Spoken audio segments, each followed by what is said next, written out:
You're listening to the Soulless Minions of Orthodoxy, alternative DVD commentaries. Our movie for today is called Drive Me Crazy. It's from 1999. Stars Melissa Joan Hart and Adrian Grenier. Am I pronouncing that right, guys? I think so. Mm-hmm. Well, if you'd like to watch this movie with us, which I hope you do, our sync point is going to be the black point immediately after the 20th Century Fox logo fades to black. So why don't you go ahead and cue that up. But in the meantime, I'd just like to say I'm joined by John from Sofa Dogs. Say hello. Hi. And J.D., who's also on the Delta Quadrant, and General Geekery. Say hello, J.D. Howdy. This is a commentary. It's been a long time coming. It's been delayed for probably about a month. So I'm really excited to finally get to do this because this is one of my favorite teen movies, I guess you could say. I'm not sure how you guys feel about it, but I want you guys to say that for the commentary. So we're going to go ahead and get started. So hopefully you got that queued up on your DVD player or Netflix, what have you. So I'm going to give a countdown, and when you hear me say on pause, all on pause, we'll on pause, and we'll watch the movie together in sync. All right, here we go. 3, 2, 1, on pause. Okay, 20th Century Fox presents a movie. Yes, well, it's an Amy Robinson movie. Who's Amy Robinson? I don't know. A producer, well, here apparently. We go.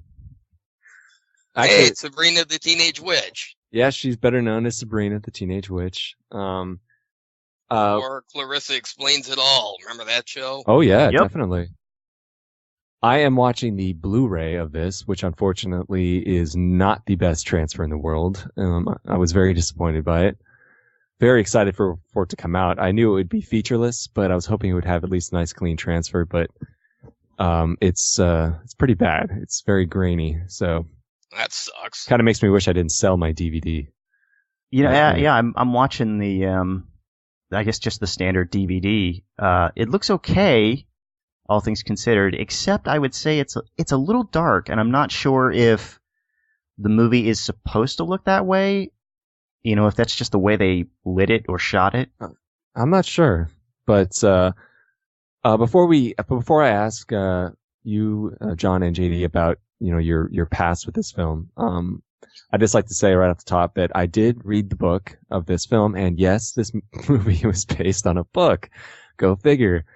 By Todd. I was surprised when you told me that because I had never actually heard of the book. I was surprised to find out as well, but it is in the credits. If you read between the lines, it says based on a book called How I Created My Perfect Prom Date, or Girl Gives Birth to Prom Date.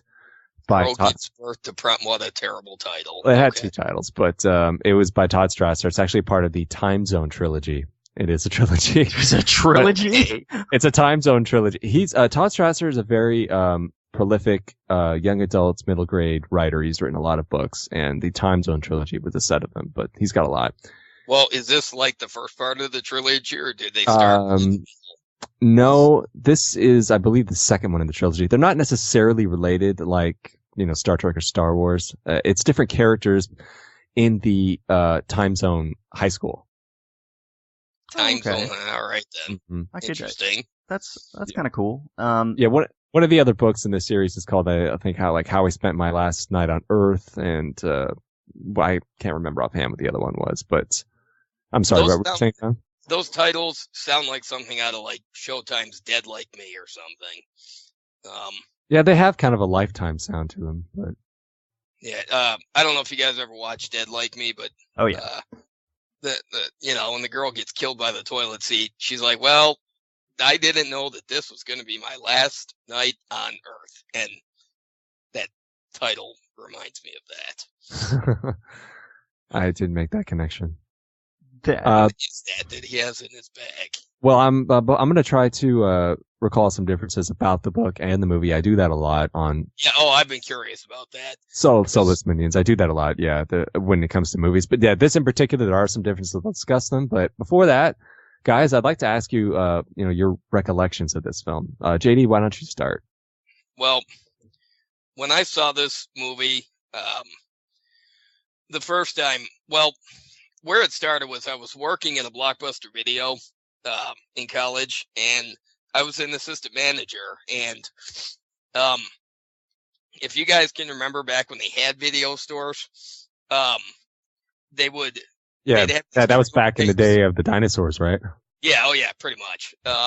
I also used to work at a video store, so. Okay, so you probably remember like the trailer tapes where they'd have like music videos and well, one of the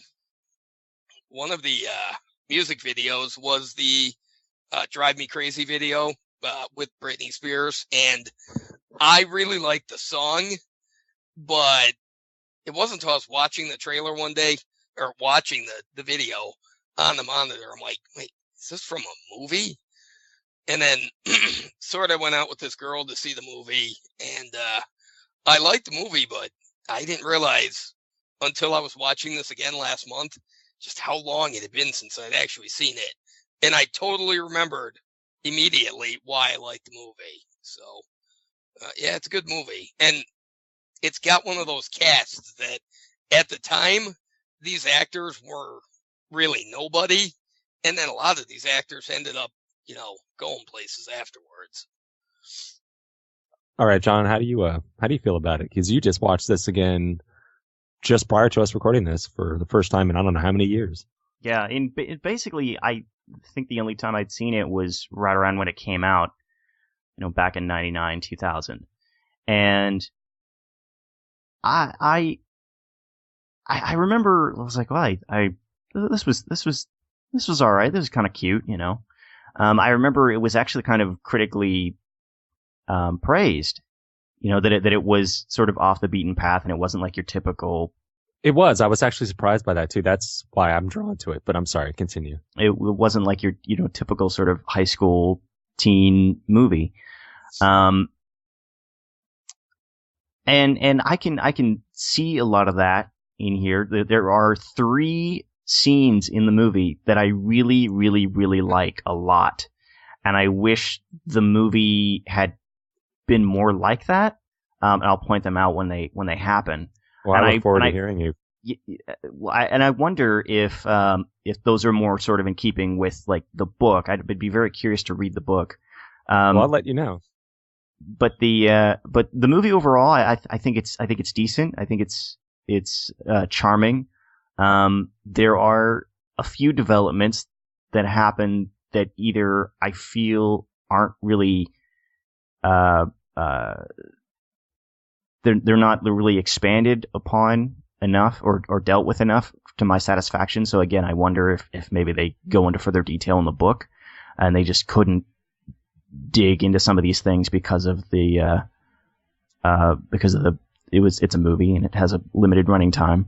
I also want to point out real quick that the principal here is Mark Metcalf, who won't be recognizable, but you will recognize his voice. He was the Master in season 1 of Buffy the Vampire Slayer.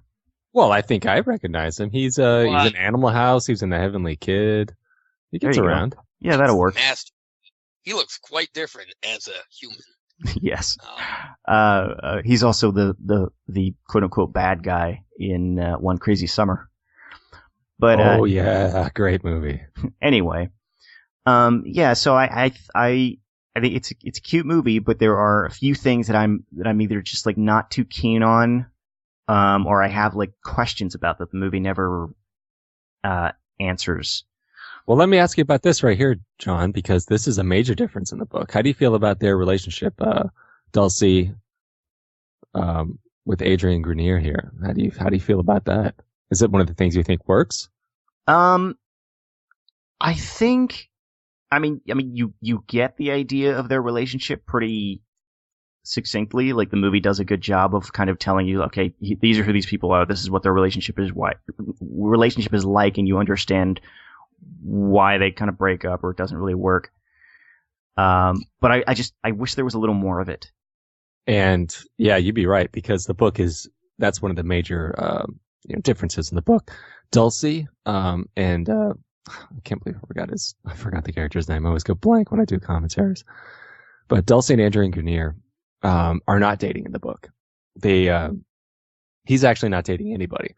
What turns out is they have like a long flirtation that's been going on since they were like in grammar school.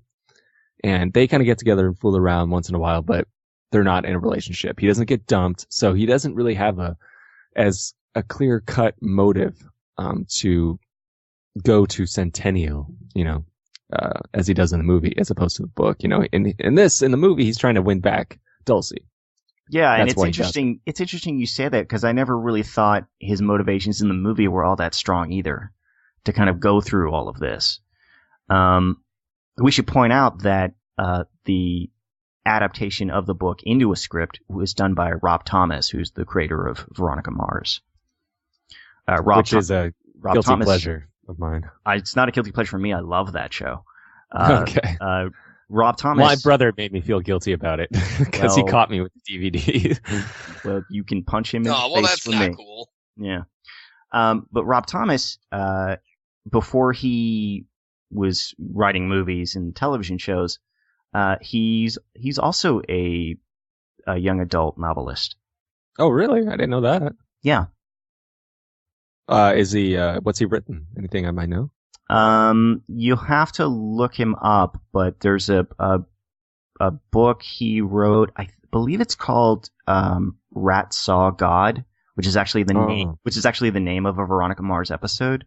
And yeah, it sounds familiar. And the character Veronica Mars, I believe, started out as was intended to be a young adult series about this, teen girl detective.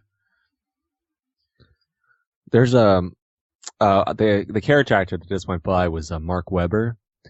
I really like that guy a lot. This is I think this was the first movie I ever saw him in. He gets around. You might not know his name, but you recognize his face.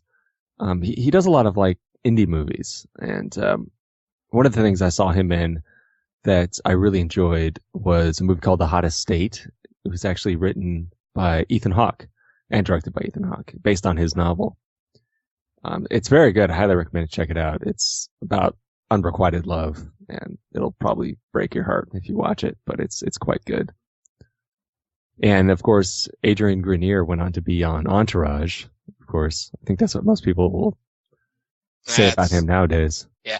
Before this movie, I knew him from, I think there was a TV show or something, and he had a brief, and then I saw him in this. Now, I'm not an Entourage fan, but I think I went years and years without seeing him, and then he popped up on Entourage, and I said, hey, it's the Drive Me Crazy guy. Yeah, this right here, this doesn't happen. Brad Selden here, the jock, actually in the book, he's not any good at basketball.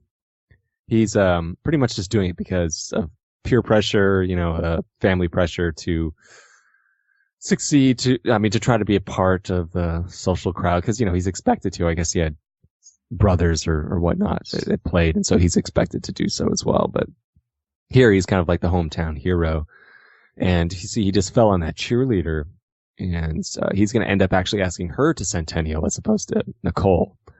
And actually, in the book, Brad actually asked Dulcie to go to Centennial with him. So there's a little twist right there.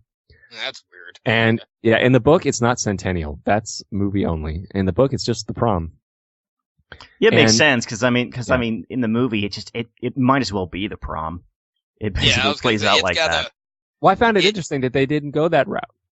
That's why I think that's one of the reasons why this movie kind of got credited as being a little different. It's not prom. I mean, sure, it's a big event, it's a school dance, but it's not a prom. It's a Centennial. So not only are there but I mean, it's got the music from the prom, the dresses from the prom. They even basically have their equivalent of the prom king and queen. Yeah. Yeah, basically. It's the prom. Yeah, and although I have to credit them with finding a different word for it, because prom is kind of a tired movie cliche type thing. And I mean, I went to my junior prom and my senior prom. Guess what? They both sucked because prom is retarded. But it's I like the fact they came up with a different word besides prom. Yeah, I didn't even go to my prom. Me neither. We should point out here the actress playing Dulcie is Ali Larter. Quite fetching. Yes, from Heroes and Final Destination. Oh, that's right. And Varsity Blues. Ooh. Yes. There's another movie of the same year. Yeah.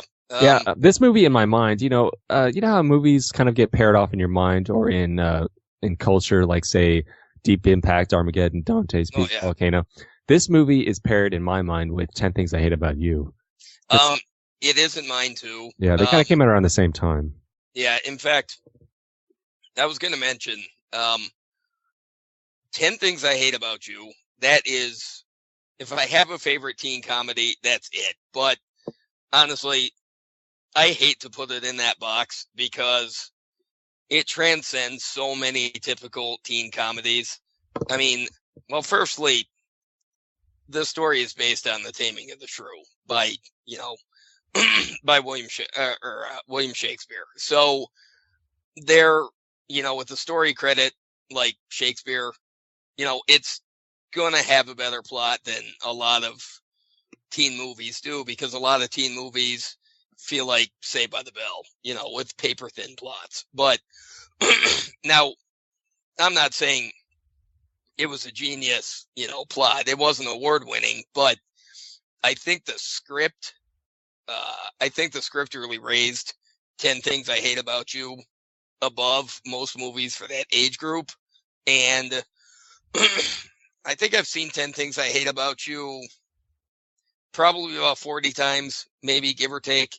I've never actually counted. But I pair this with that too, because I think 10 Things I Hate About You came out first. Because I didn't see that till it came out on video, but I saw this in the theater. But I think this movie and that movie both share a distinction, that I'm watching a movie about high school kids that are kind of doing the things that high school kids do, but it doesn't feel like a high school movie. I think both of these movies can be more universally appreciated by people outside of those demographics. Like, the scripts are good, the actors are fairly good. So yeah, these two movies will forever be connected, and I'm actually glad that this commentary, or getting ready for this commentary, gave me a chance to reconnect with this movie. Well, that's great. I mean, I think that 10 Things I Hate About You definitely struck a chord with audiences at the time, and this movie really didn't. Because I think more people remember 10 Things I Hate About You than this. I mean, that movie had a 10-year anniversary edition with bonus features, and it has a spin-off TV series. So that's correct, which I've watched and actually kind of enjoyed. Yeah, I've heard it's good. It's not that bad, but I never saw it. I saw the commercials for it, but I never watched the show. Well, let me. I got to bring up some book differences here, because I read the book for the commentary. Actually, I've read it twice now, and that's a lot for maybe one time too many for a book of that nature. But I right here, they're waiting to meet daughter Judy, the screen name, that he's the girl online he's been talking to. Yeah. Oh yeah. And this kind of happens in the book too. They all go out together, and they're supposed to meet a girl. Her screen name isn't Daughter Judy, it's Hot to Trot. And the girl is not who turns out to be Divine at the end. He picks her up. It's not. It's just a group of girls, and they never do meet up, and he never sees them again. He doesn't ask this girl out on the. See, that's lame. I like the way it worked out. I like the symmetry. It's nice to give a wrap up to Designated Dave. Yeah, well, it's a sad character story. I like the fact that, because when I was watching this, because I watched this movie 2 weeks ago, just to get reacquainted with it, and when at the end of the movie we finally see who Daughter Judy was, I thought that was pretty fitting. Like, it was a nice. It's a cute little button, Yeah, it was a plot twist that I didn't actually see coming, but I think it was nice, because the guy who never got a date found a date, and it happened to be somebody who was really popular, but as it turns out, really shy. So yeah, I thought it was right. I thought it was a nice twist. It was nice. I liked it. It was cute. And right there, you had Nicole's friend. What's her name in the movie? Alicia. Alicia say, girl gets ex-boyfriend in backseat, violence anticipated.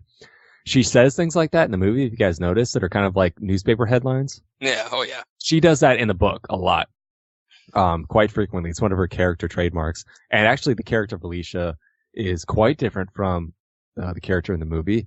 Here, she's played by, a white actress. In the movie, in the book, she's actually described as being quite exotic, with like olive skin and much, very, very sexy, but and aware of it as well. And she plays on that, but quite different.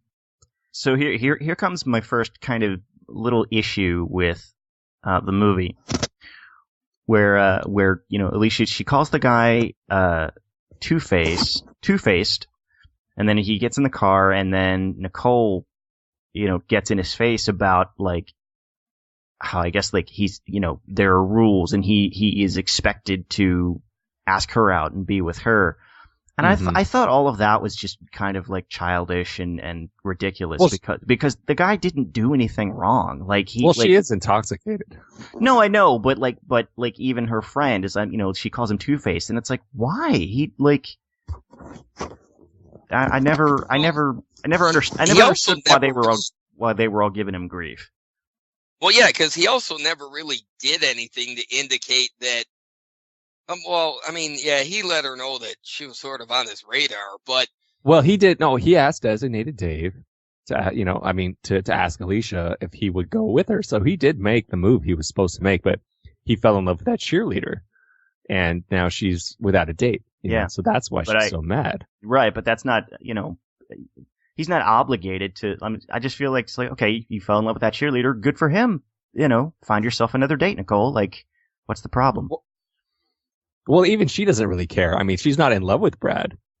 She just wants a date, and he's the best catch. And, she even says that high school love is for saps. I don't care if you're in love with this cheerleader. She said that to Alicia.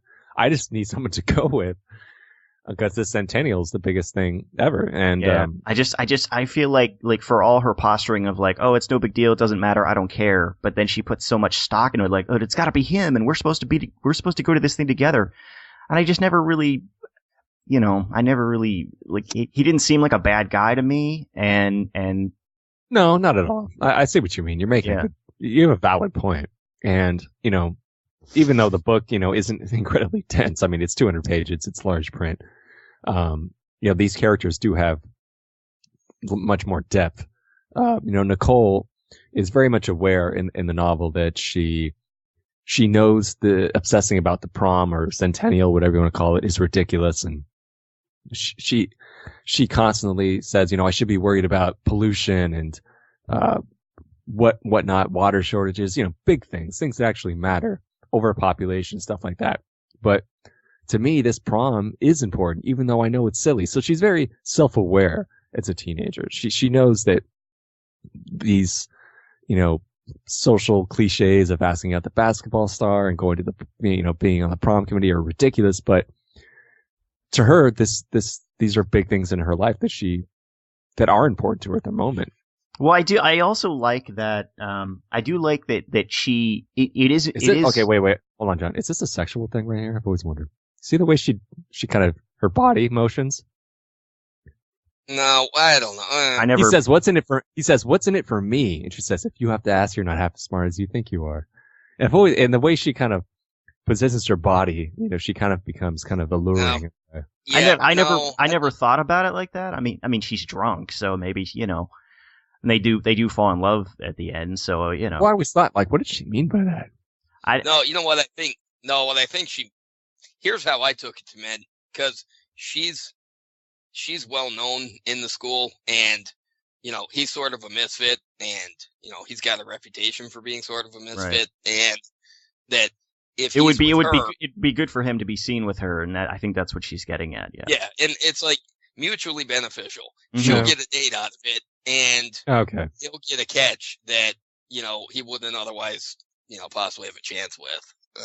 But yeah, I mean, it could be a good thing for him in the social circles that she runs with, and it ends up doing that. I I want to mention, going back a second, like, I did like how, like, she just threw her phone out the window. And, Right. and in addition, Yeah, in addition to that, like, it hits a cat on the way down. Yeah. Yeah, I figured that was probably something added in post, you know. It's Yeah. like Well, throw a little because the whole time they're talking, it's not just some random thing where, like, you throw something and then, like, you hear a cat off screen. I like that the whole time they're on the phone, you hear the cat sort of caterwauling and you know, yeah. just being a typical sort of alley cat. So I like that. Like, yeah. It's a cute button on the scene, yeah. And then he's nice enough to bring her Water. phone. Her phone. He's got it. Oh yeah, he got it in his pocket. That was nice. That's a nice little touch. I never really thought too much about it. So he pointed it out, the fact that he pulled out her phone out of his pocket. Yeah. He went and retrieved it from the bushes. You know, I wouldn't call the book like deeply philosophical or anything like that, but it does deal with a little bit more in terms of, in that sense anyway, I guess, than the movie could ever do. And one of the things that gets brought up a lot is, like I said, with Nicole worrying that this is all trivial. It doesn't matter in the long run. The big scheme of things, you know, when there's so much going on in the world, you know, Chase pretty much has the same outlook on life. Like, pondering, like, what does it all mean to be here and how our lives are so short anyway. And he makes a metaphor while he's talking to Ray about, you know, how short existence is, you know, and he spits on a dirt road or something like that. And he says, okay, look at the spit, right? And then look beyond that. Everything after that is life after we're dead. And they said, okay, turn around. It's like, looking the other way. It's like everything is life before we were born. We're the spit on the road. And that's what our lives are, just in a blink of an eye. And there's a lot going on about that in the book, you know, just the character. You know what? Can I point out? Oh yeah. The song that's playing right now. Oh yeah. You know, yeah, I first kind of noticed this because of the Britney Spears song, which I still maintain is her only good song.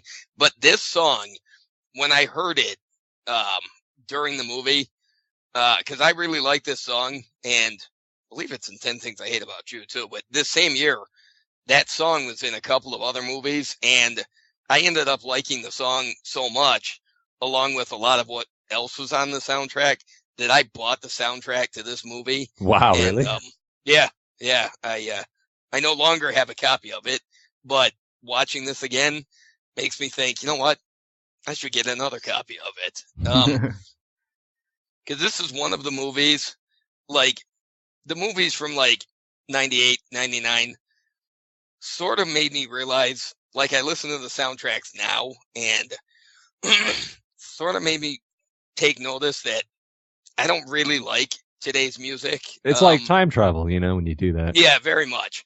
Some of my favorite songs or soundtracks tend to be the ones that sort of, I hear a song and it puts me back to a specific time in life, or, you know, to a specific event. And a lot of the songs in this, they don't take me back to exact events, but they take me back to that point in life where it was after high school, but, you know, it was still sort of an interesting time in life. And I think, I don't like music that comes much after, like, the year 2000. So when I listen to soundtracks like this, it's like, you know what? Music used to be good. I don't know what happened. So, but yeah. In fact, I think I'm going to go check Amazon later and see if I can get another copy of this soundtrack. I doubt it's in print anymore, but yeah, probably not. But you could probably find it used, no problem. Oh yeah, definitely. But I do. There's a song on the soundtrack that I really like. I'll mention it when it comes up. Since you bought the soundtrack, you'll be aware of it. Yeah. But I never bought this here. The way they have him dressed, it seems way too preppy. You know, even for this school, don't you think? Yeah. Well, I think she's sort of trying to make a point with him. You know, kind of, because obviously he was sort of a miscreant looking guy. I like that right there. Yeah, me too. She really dropped the bag. I don't think that was on purpose. Yeah, it looked totally natural. I like. And I like that they kept that in. I'm sorry. Go ahead. It's one of those real life things. These are things that people do, and you look around, you're sort of embarrassed, you drop something, but I like that they left that in there too. Because some other more polished movies would have cut that out or used it as a blooper, but no, coming from a klutzy person as I tend to be, I can totally appreciate that moment. Yeah, I don't remember this in the book at all. This whole, school news service. I don't recall that at all. Well, and I don't think they had any classes together either. Dulcie and Chase and Nicole, they weren't in class together. Well, I like that they have classes together in this movie because that's just more real. Yeah, that's true. There's that line he says when he leaves a message on Dulcie's machine, and he says, one of the things about being in love in high school is that when you break up, you can't escape them because that's right. They're there everywhere. Yeah. Mm-hmm. But going back to what I was talking about before, I like that it is a big deal to Nicole, but it makes sense that it is because she has a stake in it because she organizes the whole thing. The big dance at the end and everything. So she helps like plan it and stuff.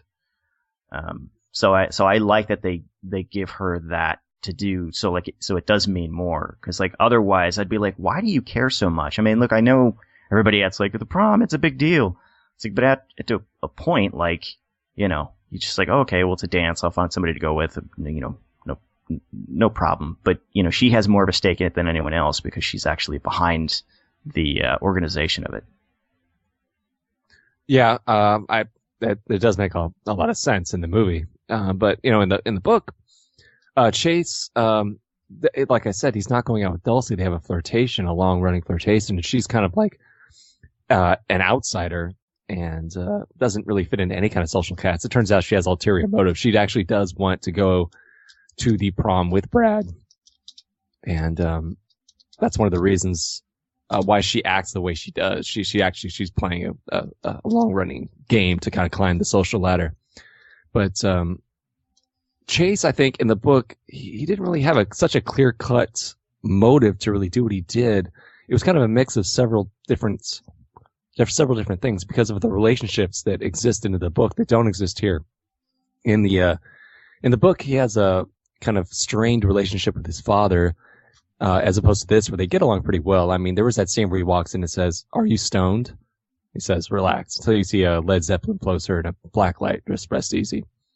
But that comes up a lot. The drug use in the book comes up a lot because in the book, the characters, you have designated Dave and Ray are his best friends. But Ray is not the videographer / editor he is in this, who's kind of got his stuff together, but he's still on the periphery. He's actually a big time drug user, and he's kind of a burnout. He doesn't really do anything. Oh, I'm glad they left that out of the movie. It might be kind of realistic for high school, because I mean, let's face it, there were those people, but this movie didn't need it. I'm glad they left that out.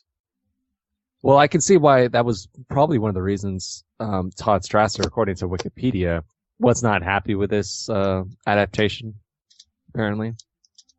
He really had some qualms. Yeah, well, a lot of writers tend to do that. They do. They tend to get a little sort of too precious about their material. I feel that, as long as you can,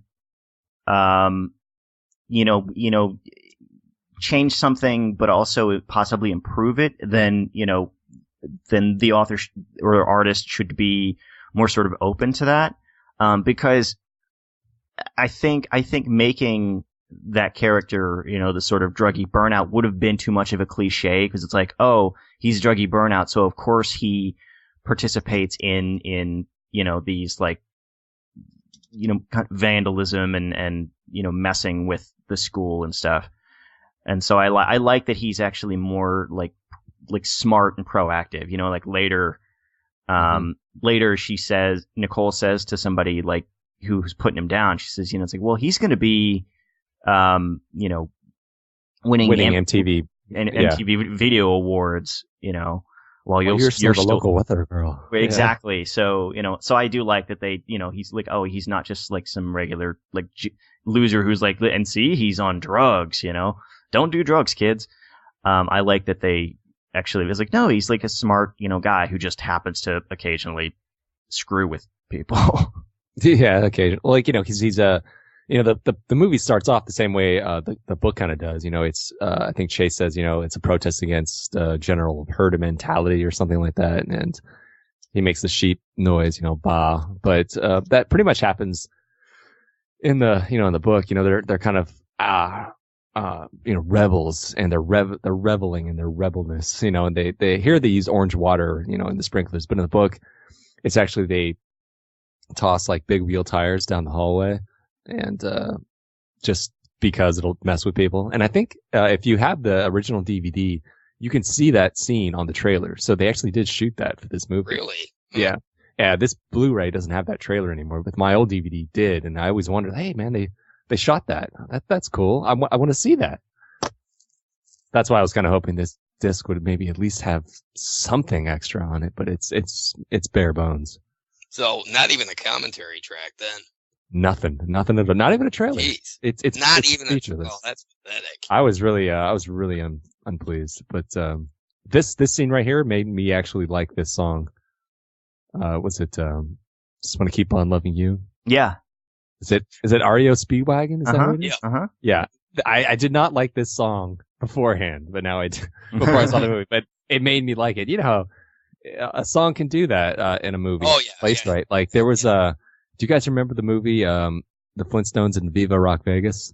No, I did not. I saw the first one. That was enough for me. Okay. It's funny because I've not seen either one of them. I hear the first one is terrible, but I've heard the second one is actually good. I like the second one. I think it's much maligned, unfortunately. I enjoy it. It's silly, but it's fun. Yeah. But there was a song used. Because I had heard that they just sort of like, saw how they messed things up with the first movie and then learned from those mistakes and like, okay, well, we're going to we're going to cast it better and we're just going to shoot it better and it'll be more like the show. But anyway, you were saying about a song. Oh, there was a song in Viva Rock Vegas. I can't remember what it is offhand. It was a top 10 hit at the time, and I just remember it was constantly on the radio. I never liked it. And then when it got played in the movie in like a montage, I'm like, I like this song now. So, because I like the movie. Seventh Heaven. Sorry. Or Commander Decker.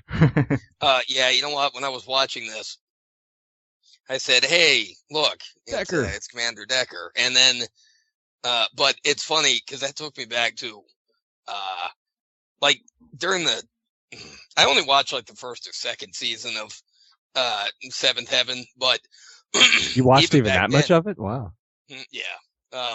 Well, it was on, and I didn't switch. So, okay.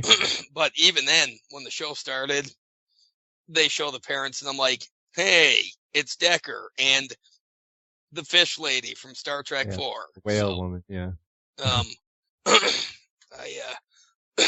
I couldn't remember her name then, and I still can't. So I can't recall offhand either. But no, I mean I can't remember the actress's name nor the character's name. So Catherine Hicks.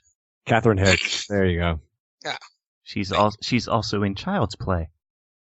She gets around. Not so much nowadays, but you recognize. Oh, that's right. She was in Child's Play, wasn't she? It's been a while since I've seen that. I like this bit here. I thought this is what added one of those little shadings of dimension to this movie. The fact that she has an estranged relationship with her father.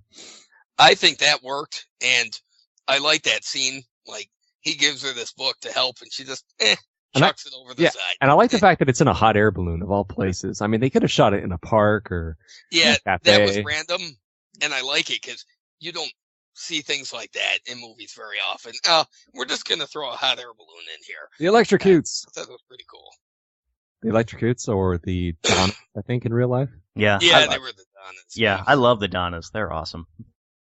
They're still together. Okay. I believe so, yeah. Okay. As far as I know. I mean, I could be wrong. Well, I always knew them as the electrocutes. So when I saw them in real life, I was like, it's the electrocutes. And they're like, what? Oh, that's just in the movie. Okay. But that kind of strained relationship exists between Nicole and her dad in the book. But Much more so in the book, because the dad in the book is not portrayed in a very good light. Here, they have a strained relationship, but he looks like he's a good looking dude. He's kind of got his ducks in a row almost. He's trying. Things are going okay for him. But in the book, he's described as kind of a little overweight. He's balding. Things aren't going well. He's very secretive. The mother and he are kind of in a bitter divorce lawsuit or whatever. Like that didn't go well, and so they really don't get along. And it turns out that he's keeping a secret from her. What you find out at the end of the book is that he's actually dating a stripper, which is odd. I don't know where that came from. It was Nicole ends up tutoring this girl who's the daughter of the stripper that he is dating, and it's one of those odder book elements that I'm glad they didn't put in the movie. Yeah, it's weird because some of the stuff you're telling me about, in regards to the book, I like and go like, oh, that sounds like they get much deeper into certain things. That's kind of cool. And then yet some of the things you're telling me about the book, I'm like, well, boy, I'm glad they took that out or changed that, because that would have been, just kind of cheap and easy or just lame or something, So it's a give and take. And if you notice, the sign to this burger joint is Meteor Burgers. Nah. It's a play on words, but that's actually you don't say. Really? Yeah, this is a place, I think, a hangout that is in the Time Zone Trilogy. Okay. Like I said, it's a trilogy. So check it out. And what do you guys think of we haven't even mentioned Melissa Joan Hart. I mean, we haven't really talked about her at all. She's definitely not I wouldn't call her a stunner. She's not she's cute. She's cute. She's very, very pretty. She's not sexy like you want to get into bed with her, but she has a very, I think, sincere cuteness about her, and I wish she's cute. She's nice. I like seeing her. I wish she would get around more often. Well, even when she's not playing a nice person, she still seems nice. Yeah. Yeah. I mean, she, for years, of course, she did Sabrina the Teenage Witch. I think now she's like a mother and stuff, so she's kind of retired from acting. She's done stuff here and there, but yeah, I mean, she has her own production company, I believe. So, I mean, I will always see her as Clarissa. Sure. Who was always being driven nuts by her little brother Ferguson. Hey, Sam. But yeah, she hasn't been in much, but every time she is in something, she's not a phenomenal actress, but I always believe her in the roles. Like, she never plays any part where it seems like, she's all wrong for it. She picks the parts that are right for her. And I like the fact that they cast Adrien Grenier, because he's not typical, even back then. Well, I think this was kind of the movie that kind of made people perk up and take notice of him, because he was kind of, it's like, oh, new cute guy on the scene. Well, I don't think he's like, stereotypically good looking. He's got a different look to him. I mean, he's not. But I mean, blonde, clean cut. Well, that was sort of the draw, because that was like the big thing at the time, where these sort of, like the guy who plays Brad, like that was more of like what a lot of women were into at the time, or girls, I should say.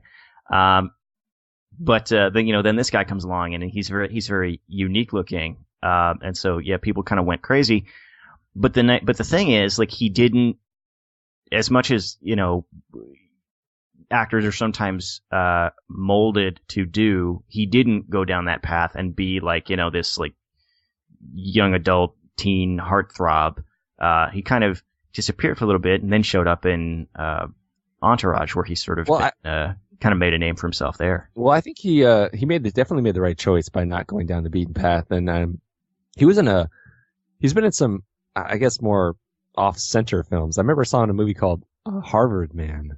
Yeah, I don't know if you guys are familiar with that. Which is, it's a very good movie, but it's hard to find. It's an indie movie Sarah Michelle Gellar and Eric Stoltz. It's actually really good. Yeah, it's You've ever heard of it? Yeah, it's a James Toback movie. His movies are often very unconventional and a little. They're full of very mature people who are a little horrible. So like. Yeah, there's no central place where they all meet in the book. There's no nightclub where they go see the Electrocutes. There's no band or anything like that. No, you know what? Should also add, and it's inescapable. The other reason why I sort of associate this with 10 Things I Hate About You is because this actress, Susan May Pratt, she also played the best friend of the main character in 10 Things I Hate About You. But, like, yeah, she was sort of annoying and goofy in that. But here, she's just evil. Man, she is really conniving. Yeah. Oh yeah. Like here she's a bit more of a sort of conniving sex pot kind of character. Yeah, she's awful. Like, I mean, you could see in that basketball scene before, much earlier, when when Chase and Nicole sort of had their arms entwined, like she's giving that evil look, like halfway between. It's almost like you're stepping over the line. This is my territory. Yeah, like she was totally jealous. I mean that's another sort of issue I have. Is I never really understood why they were friends, because it seemed like she just kind of like resented Nicole kind of suddenly and throughout almost the entire movie, and I always thought that was weird. Because like even it does sort of come out of left field.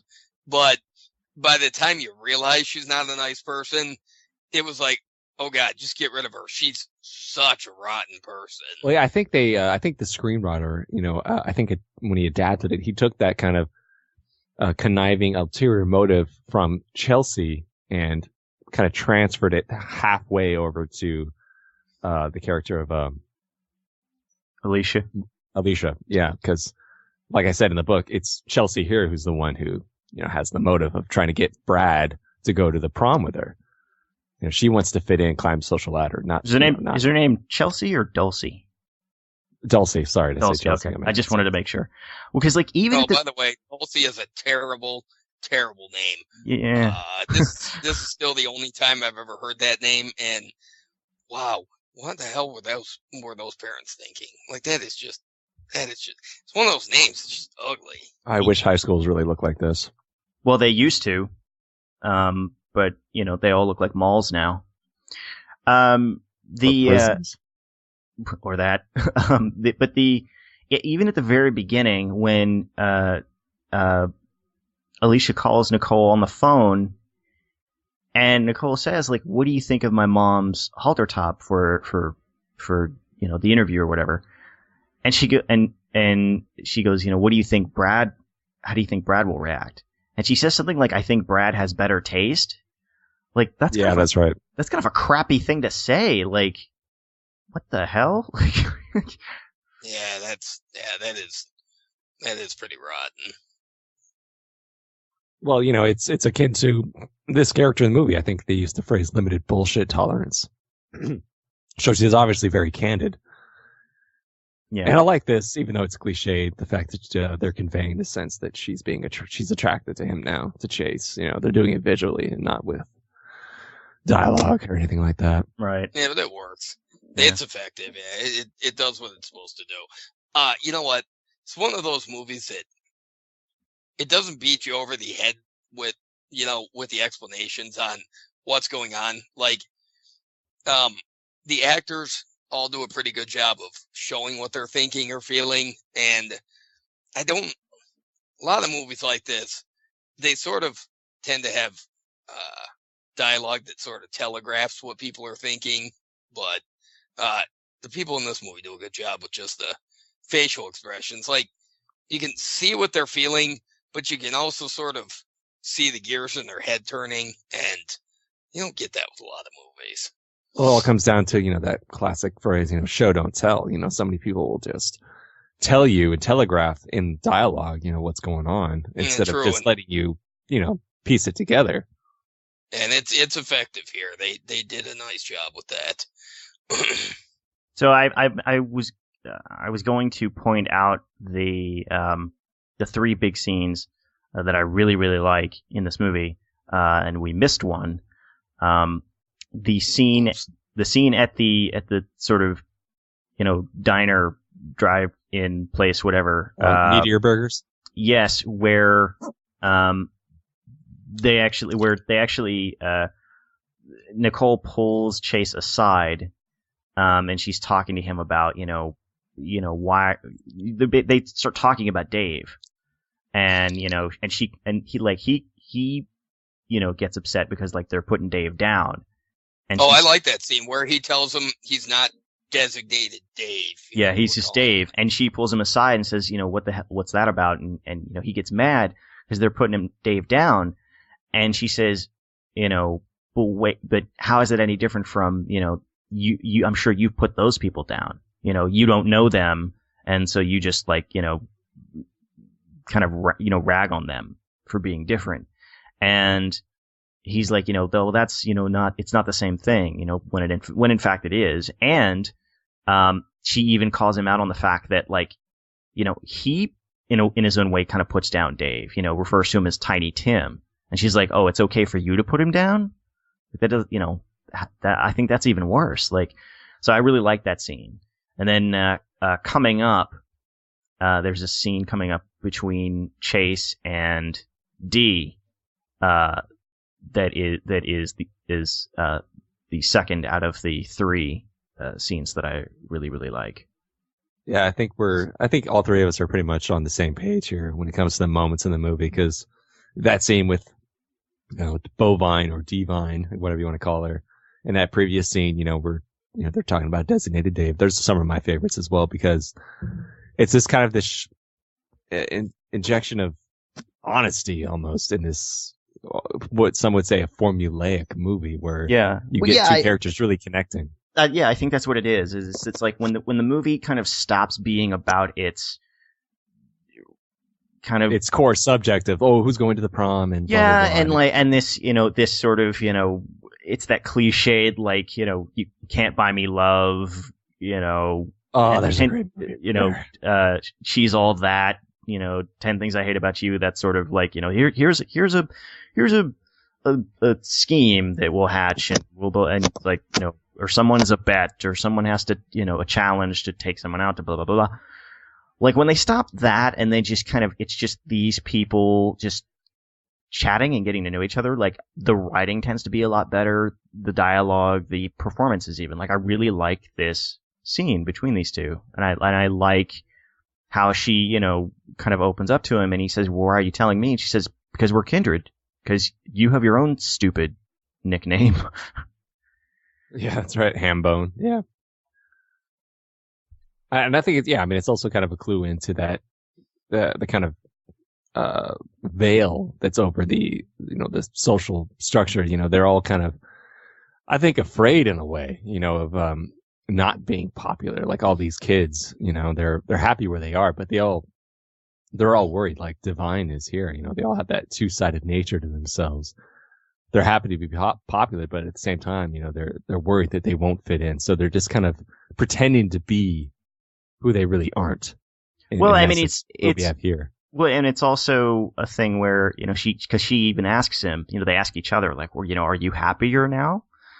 Because she says that, point blank, yeah, because that's a big thing in high school is at that age and at that time hormones are kind of crazy, and so we're kind of trying to figure out who we are and establish our own identity and cut out our own paths for ourselves. At the same time, we're very sort of vulnerable, and so we kind of it's survival mechanism. We kind of adapt these personas that we can kind of take out into the world and hide behind, when dealing with other people. So that's what I like about a lot of these moments is they are the most sort of sincere, and when people are just kind of being themselves and opening up. Oh yeah, and I think that's why I think movies like this, and maybe 10 Things I Hate About You, are movies that I think struck us at the right time because of those kind of sincere moments that you were mentioning. Because I think we're probably all around the same age, the three of us. Like I said, this came out in '99, so I was I don't know, junior in high school, I guess. So we're probably I was 19.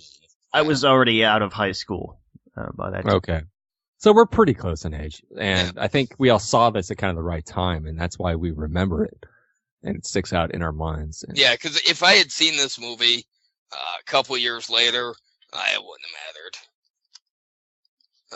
Not be, and I don't say that because when I was 21, I outgrew movies like that. It's just I'm not even sure if I would have seen it. mm-hmm. I may not have. I mean, I wouldn't have gone to the theater to see it, but in all likelihood, I may not have caught the movie at all. So, yeah, I did see this at just the right time. Well, I would have gone to see it if I'd known I would have liked it, but I was dismissive of it at first, like a lot of people were. But this scene here, I really like. It's another one of those kind of honesty moments, and it's not in the book. There's no subplot about the mother dying of cancer or anything like that. And here, but this was a really good addition to the movie. Mm-hmm. It made you feel for all the characters, yeah. Well, earlier, when Dulcie gets all, pissy about, he doesn't want to protest the animal rights or the animal research and all that shit. Yeah. And then when they're in the biology class and Nicole tells Dulcie, that, his mom died when he was 11 of cancer, and that's why he's okay with the animal research. I'm like, oh, because well, you saw it really put Dulcie in her place, and it gets her to take another look at him. Yeah, and I think that subplot, I think was a good addition to the movie. I enjoyed it as well. In the book, it's kind of more or less more true to life, so to speak. Like I know you guys have probably had some similar memories. Like when you go from grammar school to junior high, you kind of lose touch with some of your friends. People start to separate and go to different cliques. Well, it was sort of different for me because I was an Army brat, so I lost touch with lots of people because we moved every year or every 2 years. And when I say move, boy, I don't mean to the next city. I mean across the country, So I lost track of people all the time, and every once in a while, state to state, I find somebody to maintain contact with, but no, for the most part, I can't identify with that. Always going to school with the same people, even if you don't know them as well as you used to, or even if you're not friends with them, I can't identify with it. And part of me sort of wishes I could, but I wouldn't change anything either. So. Well, before we get off this scene, I'd just like to mention I love the little nuances they throw in here, like those classroom scenes. You see Divine in the background, and then you see Alicia in the background. Like just as extras in the scene. I don't think ordinarily a movie would bother with something like that. Honestly, I didn't even notice. It's not something you catch the first viewing. I think it's like you just see like, oh, there's some of the main characters in the background just going about their business. It's just kind of one of those little extra details that I really enjoyed. And in the book, these two guys hate each other. Really? I have yet to mention that. I keep forgetting to. They hate each other. Dave and Ray hate each other. And that's one of the reasons why in the book, Chase is kind of the bridge. He's kind of a cross between Ray and Designated Dave, and he's kind of caught between their two worlds. And he keeps them together, but at the same time, Ray and Designated Dave hate each other because Designated Dave says, "Oh, he's a stoner," and Chase says, "Oh, there's no proof of that. You don't know he does drugs," and he's getting pressure from both sides. At the same time, he admires qualities in Dave, and at the same time, he admires the qualities of Ray being kind of an outsider and thinking outside of the box. Ooh, this is where she's gonna pull her card. Oh, this is. Yeah, well, we just had the song make an appearance, drive me crazy. Yeah, the See, I like the full song. Yeah, the video's stupid, but well, they actually appear in the video. Yeah, they do. And you know what? I was gonna mention that because after 2 weeks ago when I watched this movie, I went up on YouTube and I found the video, and I think one of the cool things about the video is it's not a typical music video from a movie where you see the performer and then a bunch of random video clips from the movie and then back to the performer. No, it's just like they have this location that's just for the video. And, a couple of times, Melissa Joan Hart and Adrienne Grenier, like they're there and you can see that they're sort of promoting the movie, but they're not throwing it in your face. And I like that decision. Can't even explain why, I just do. Well, I think it's not a great music video, but I like that fact as well. Like you said, it's not just like a random collection of highlights from the movie. Yeah, no. I mean, the video itself is, it's typical, Britney type, stupid. Like, it's a warehouse or some stupid shit. But, no, I just mean the decision to throw the actors in there without making it too obvious. I think that was a good call. But, I mean, it's typical of those kind of videos. They're just, the songs are better than the videos. So. I like the fact that they show underage drinking. I don't think movies can they even get away with that nowadays. Well, I mean, they couldn't even really get away with it back then.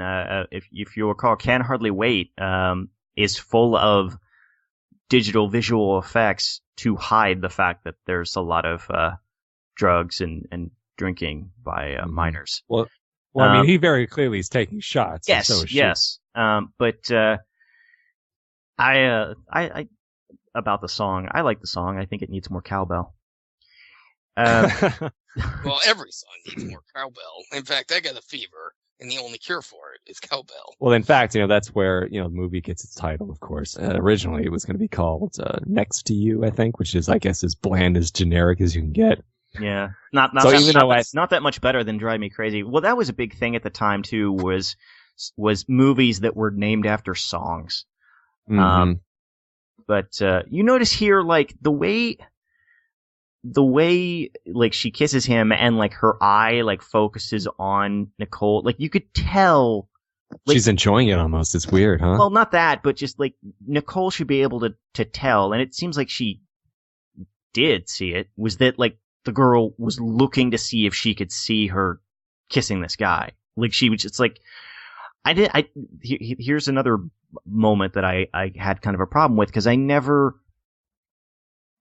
felt like Nicole falls for it and she shouldn't have because it wasn't very good. And then later on when I think she's upset, John, about the fact that she was liking Chase and he's obviously kissing this other girl. I mean, that's what's upsetting her, right? Yeah, but no. It bugs me that she didn't see that as that's my obvious manipulation. Yes, that's my point. Is that this scene here is all about she like notices. Okay, she comes up to her and says like, "Why did you do that? Like you clearly made that happen." So my whole thing is like, okay, she seems to recognize and acknowledge that, okay, he wasn't, he got kind of cornered and he's drunk and she manipulated this so that like, look, I'm kissing your boyfriend. Aren't you upset? You guys are going to break up now. Yeah. So why is she still upset? And she still, she takes it out on Chase. She takes it out on Chase. I never liked that. Yeah. And it was unfair. And to be honest, if she was paying attention at all to her friend, she really would have seen that this is probably not the first time that her little underhanded friend has pulled something like that. Like this, that can't be a random event. I'm sure she's wantonly, destroyed other people's relationships at the same time, Mm-hmm. Or maybe this is just the first time she's been a victim of it. I don't know, but yeah, it bugs me too. This is another one of those scenes that I like, primarily because they actually slip in expletive. They actually get fuck in the movie. Yeah, you're in a PG-13 movie. You're allowed one fuck. You're allowed one, and it can't be So- of a sexual connotation. Yeah, there have been one or two PG-13 movies over the years where they manage to get it in more than once, but those are really rare. But then if you go back to the movie Big, I was watching that a few years ago, and all of a sudden, like in the middle of the movie, like his little friend, he's like, "Who the fuck are you?" And I'm like, I picked up the DVD case. I'm Oh, like, he said asshole, right? He said, "I'm 3 years older than you, asshole." Right? Yeah. Yeah. And he's like, "Fucker." And I picked up the DVD case. I'm like, PG? Jesus. And it was definitely a different time. Yeah. There's no Oh way yeah, you could get away there are VHS tapes of The Breakfast Club that I would swear to you say PG-13 on them. Oh, yeah, that's movies on horror for sure. But, Yeah, that movie's pretty hard R. Unless, of course, you watch it on TV and then it's just funny. Well, I think by today's standards, it's probably pretty tame, but back for its time, no. And I like this confrontation, because he says point blank to Dave, he's like, you're jealous of me because I have what you want. You want to be in this world. And in the book, it's the same way. Dave wants this. And this scene doesn't exist in the book either, but I like it a lot. Yeah, this is also this is the third favorite scene for me. I like that, the guy, like, he's beating him up and he says, like, this isn't Revenge of the Nerds. Yeah. You weren't bitten No by a radioactive radioactive spider. Yeah. Like it, yeah. Right. And it takes on a poignancy, I think, in the end when we find out that she is daughter Judy. Like I said, Yeah. that's something the book added that is a sweet little note, an end note to the story.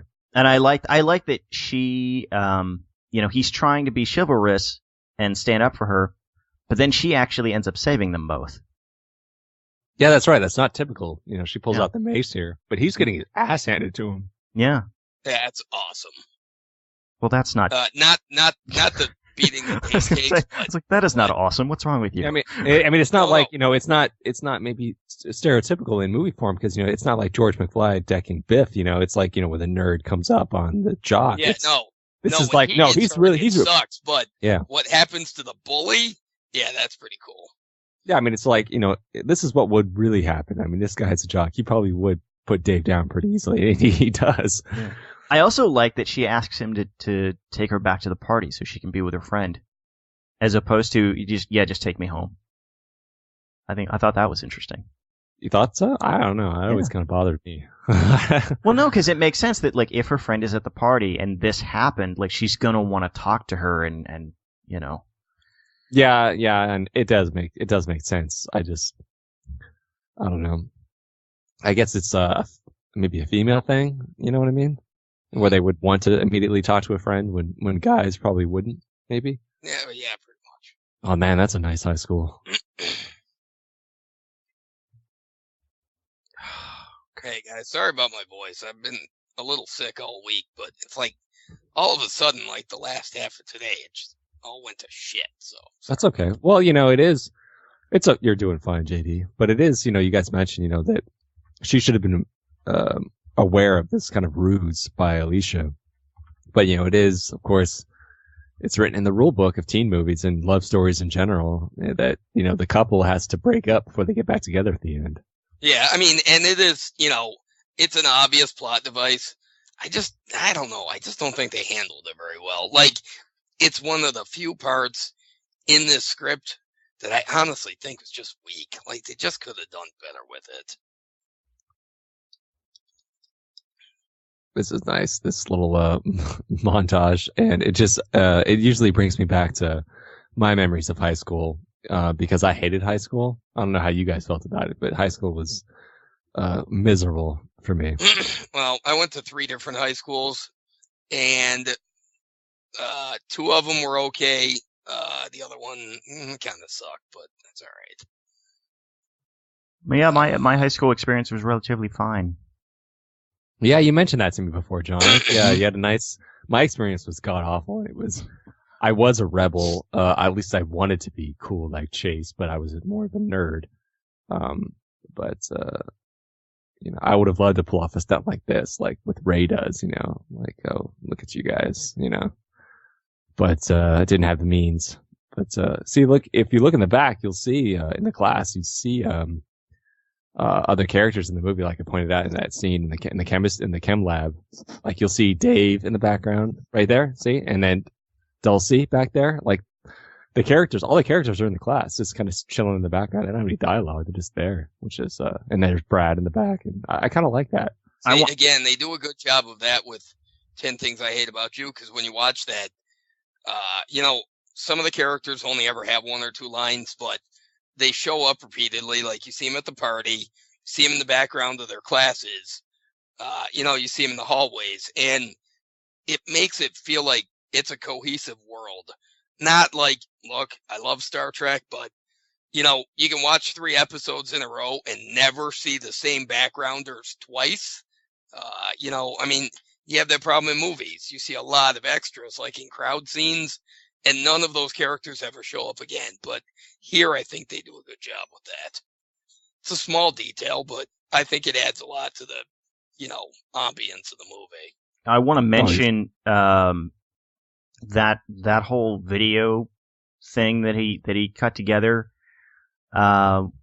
with like actually showing some kid, using the bong, and splicing in Nazi Gestapo footage. Yeah, that's not something they could get away with now.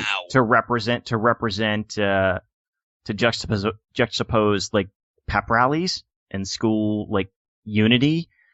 He would be expelled. He would be expelled for making that. Oh God, yeah. yes. There's no way. Why? You can get away with that, dude. You no. Comparing your school in any way, shape, or form to Nazi Germany. Yeah, I think he was dead on though. No, it doesn't matter. He was right. There's no way the school would have stood for it.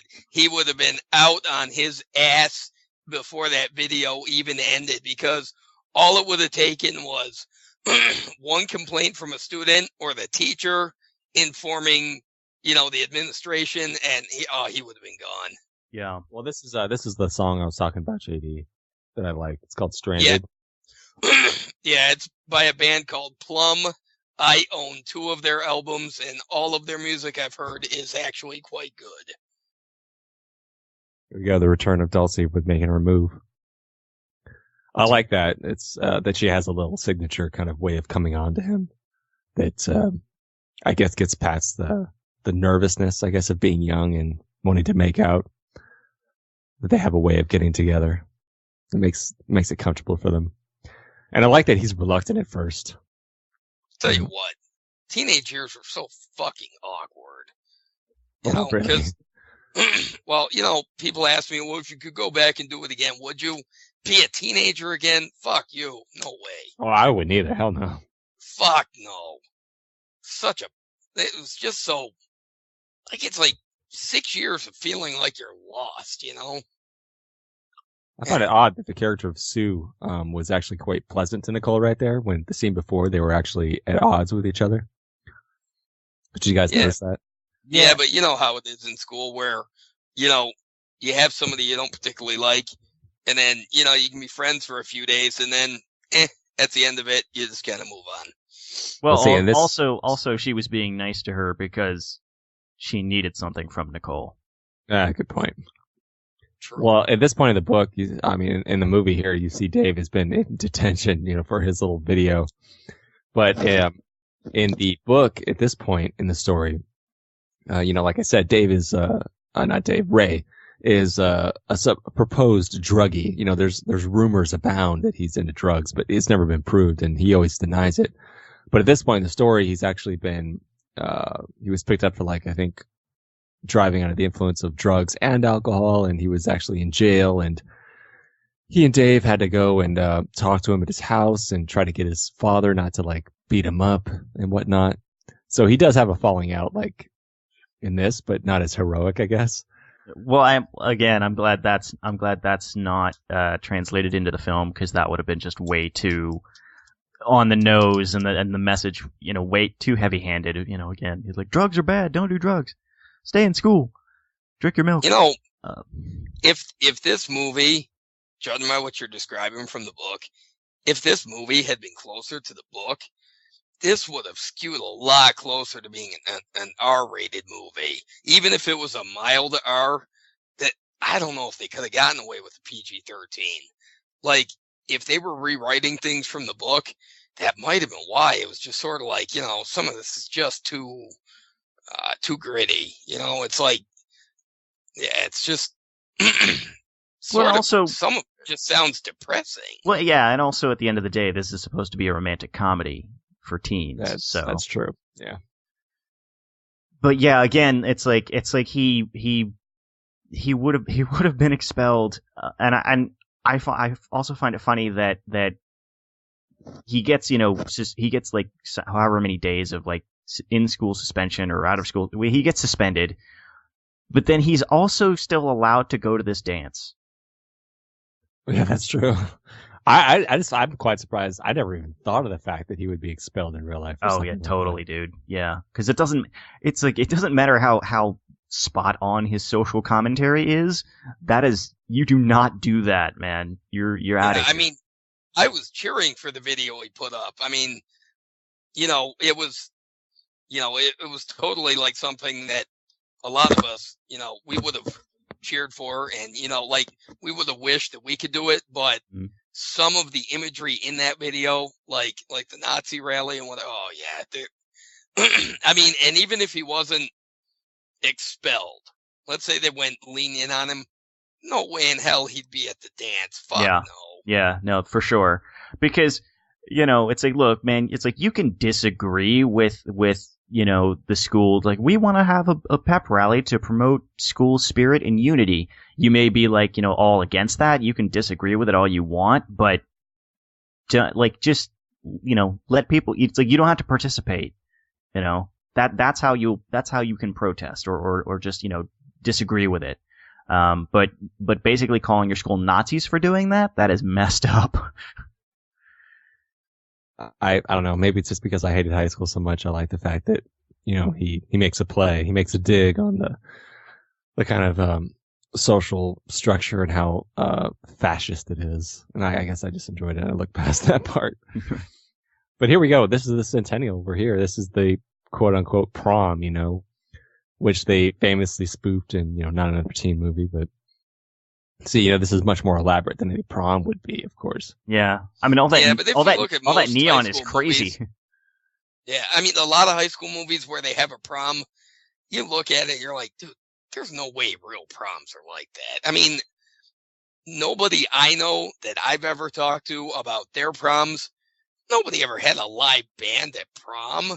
We never did. I mean, there was just a DJ with,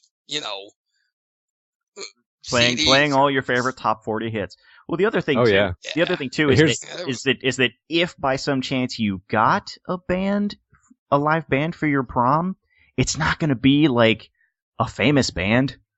And it's not going to be it's going to be a cover band, and it's going to be some stupid local band. We talked about at the top scenes we liked, and there was moments in this movie that you really liked. Here's one of my favorites, where if you guys notice, there's no dialogue in this scene whatsoever. It is all played with music and the expressions on their faces, where he breaks up with her across this room. And I mean, maybe it's not the most elaborately shot scene in a cinema, but no, but the fact that they do it without speaking, I thought was bold.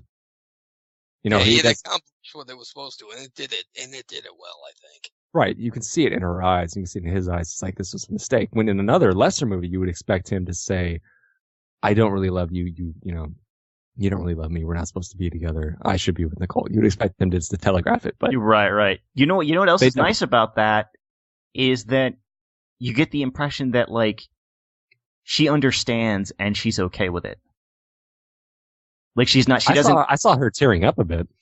But like you could see like the look on her face. Like she's not gonna like they're not gonna get in a huge fight afterwards, or she's not gonna give him the cold shoulder from now on.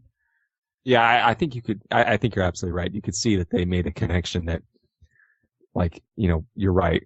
This isn't going to work. We're not going to work. You don't really belong with me. Yeah, I thought that was very mature and nice to see. Here, like I mentioned, it's not, Centennial, it's Prom, but what? And here, they have kind of like king and queen, I guess in the movie, but in the book, what's Nicole is obsessed about, because they don't have kings and queens, since it's they don't really go there. It's the Grand March, what they call the Grand March, and it's when couples enter, one by one in procession, and Centennial here, I thought it was wise to go with that kind of big event as opposed to a prom, because not only do you get the students, but you get the adults as well. And I thought that was a nice touch. Yeah, that's true. Because you know what? At the proms that I know of, and the two that I went to, there were like 2 adults, like 2 teachers that would supervise. Then there were some chaperones, but definitely didn't have the teachers, and definitely didn't have a lot of adults hanging around. So right. This is more of like a town function, to where you can have all manner of people show up, versus it's not just limited to the school. I like the fact that Ray gets to make a comeback here, because I think he does in the book. I think he does come back. I think he's allowed to go, even though you guys said in the movie he would have been expelled, which is funny because I never thought of that before. And this is nice. Here we go. This is when we find out who Daughter Judy is. And even Mark Metcalf here is surprised. He's like, escorted by Dave Ignazi. Well, when Dave and Chase were in looking at the funhouse mirrors, yeah, and he was talking about, that's when I made the connections. Like, oh, I bet it's D. Oh, even like the first time you saw it. Yeah. Yeah. See, I didn't make the connection, so I really appreciate it. That was pretty cool. Right. Because after the scene they had together, would make a really cute couple, but that's just me. Yeah. See, what is this sculpture supposed to be of? It's just a big ball in a and it always seemed kind of odd to me. It's like they're all really excited about it, and I'm like, well, what is it? Well, it lights up and everything,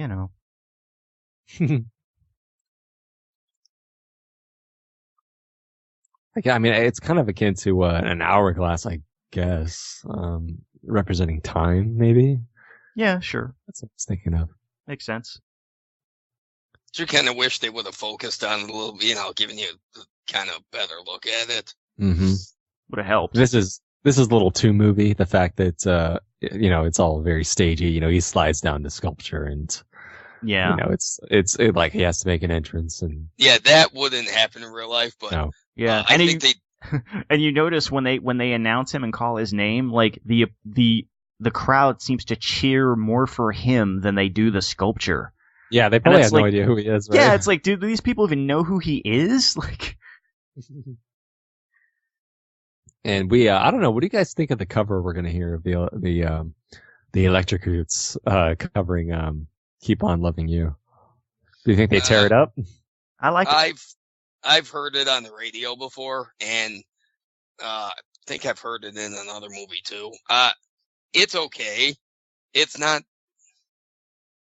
better than the original version, but I don't think it's one of those covers that was like, travesty, like one of those, like one of those covers you hear and you're like, oh God, stop ruining that song. Yeah, no, it's just the Donnas doing that song, and I think it's like, that totally works for me.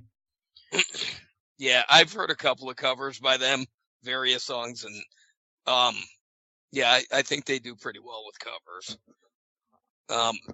My fiance always makes fun of me because the song Careless Whisper by George Michael. Well, I like the Seether version. She always makes fun of me because she's like, that's the worst cover I've ever heard. Now, whereas she's heard this version of the song by the Donnas, and she's like, that's the right way to do a cover, not like that terrible song that you like. I'm like, oh geez, I'm never gonna live that down. Do you guys think that these two have chemistry together? Adrian Grenier and Melissa Joan. Yeah. I do think they do. Yeah, more or less, it's fine. It serves the movie just fine. Now, parents, on the other hand, that we're about to find out, that just creeps me the hell out. That is so. Oh my god. Well, it's a little. I mean, we get the one scene in the beginning of those two being sort of neighborly and flirty with each other, and then at the very end, up and they're together. Yeah, that's pointed out much more in the book. There's many more scenes involved where you see them kind of talking to each other through their kitchen windows on the phone. I mean, you pick up kind of funny, when they open the front door and there's mom and it is amusing right up until they say, "Hey, we're moving in together." I'm like, creepy. Yeah. Well, I also don't like the line, who are we making jealous? Everybody, Nicole. Everybody. And I'm just like, ugh. Yeah, that is a bit tacky. I guess. Yeah. Seriously, yeah. No.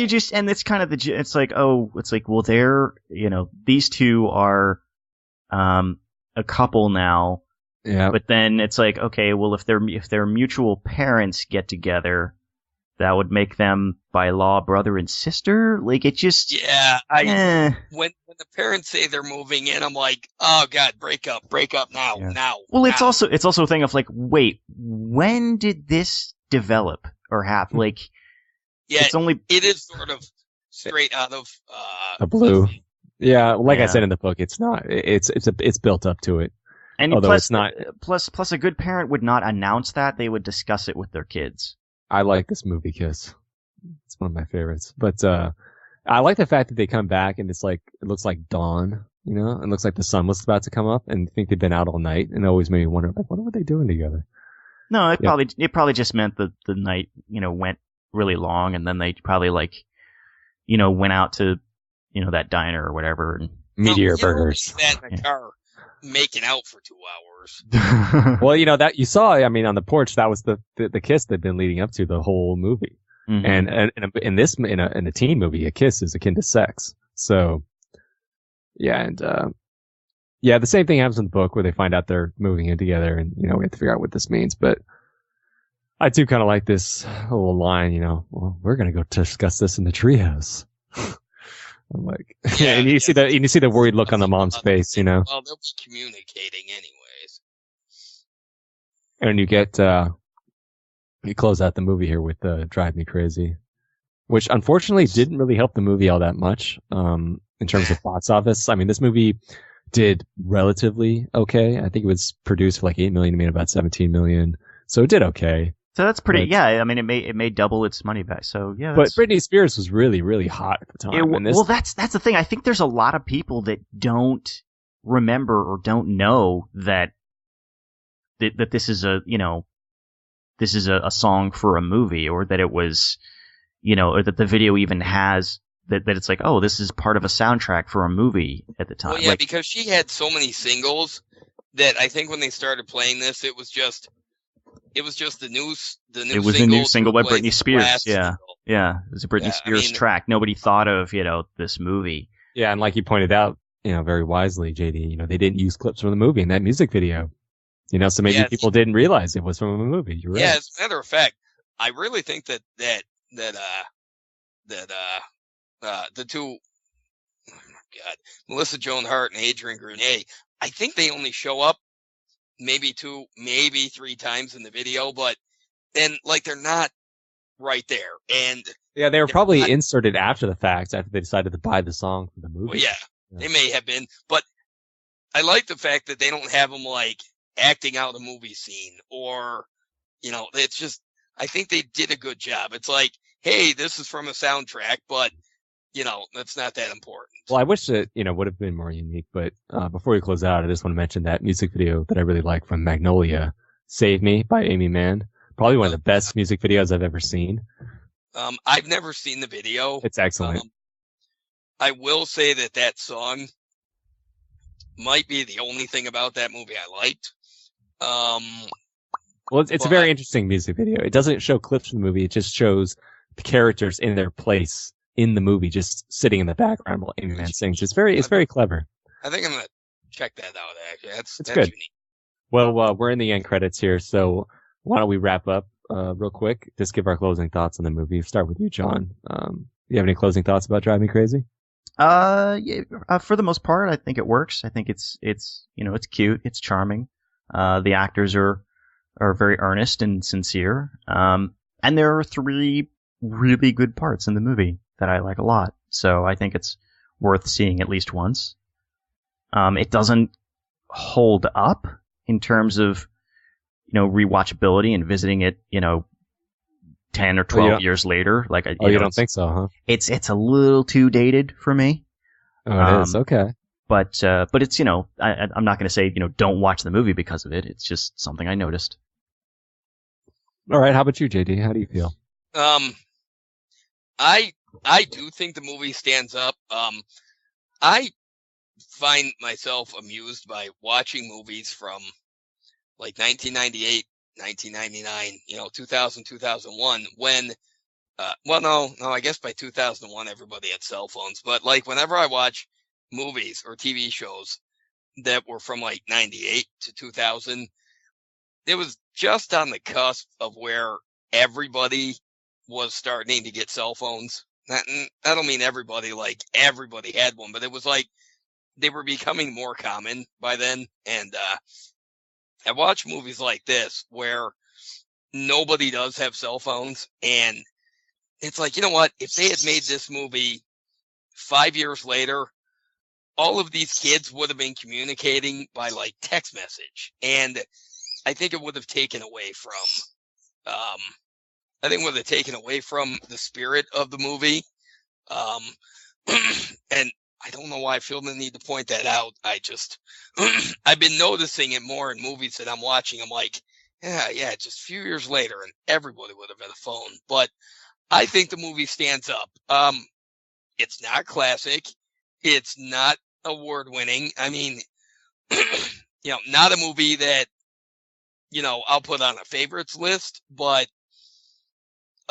when it comes to movies from this particular genre, this is definitely one of the better ones. And, the characters, I bought them. I believe them to be high schoolers. Because sometimes you watch a high school movie and you're like, dude, these people are like 25, clearly, but yeah, I think it worked. All except for the plot with her conniving best friend and, that very last scene where we find out that her mom and his dad are, doing it, that's just, yeah. But otherwise, no, I think the movie holds up. Seen it a couple of times now and no regrets. Pretty good. All right. Well, as for me, it does have a little special place in my heart. I think just because of the age I saw it. So it does hold up for me. I think for nostalgia's sake, like JD mentioned, you can just go back and connect with that time period. And it's the same way for me. When I first saw it, I was taken aback by it because I didn't expect much from it. I think that's why, because I had lowered expectations. But to me, it holds up. It's definitely not a classic like The Breakfast Club or Ferris Bueller or anything like that. No, but 16 Candles. But it is. I think it's a lot of fun, and I think a lot smarter than people give it credit for. So I just wanted to thank everybody for listening to this and watching with us if you did. And I just want to thank John from Sofa Dogs for joining me. Anytime. And JD, of course, from the Delta Quadrant podcast, as well as General Geekery. Thank you for joining me as well. Yep. Thanks for having me on. I swear to God, next commentary track, I will not be sick. My voice will not be fucked up. All right, I'll hold you to that. Well, this has been one of the Soulless Minions of the Soulless Minions of Orthodoxy. Just check us out at our website, soullessminions.lisbon.com, or at our web forum, soullessminions.yuku.com. But until next time, this is Josh signing off.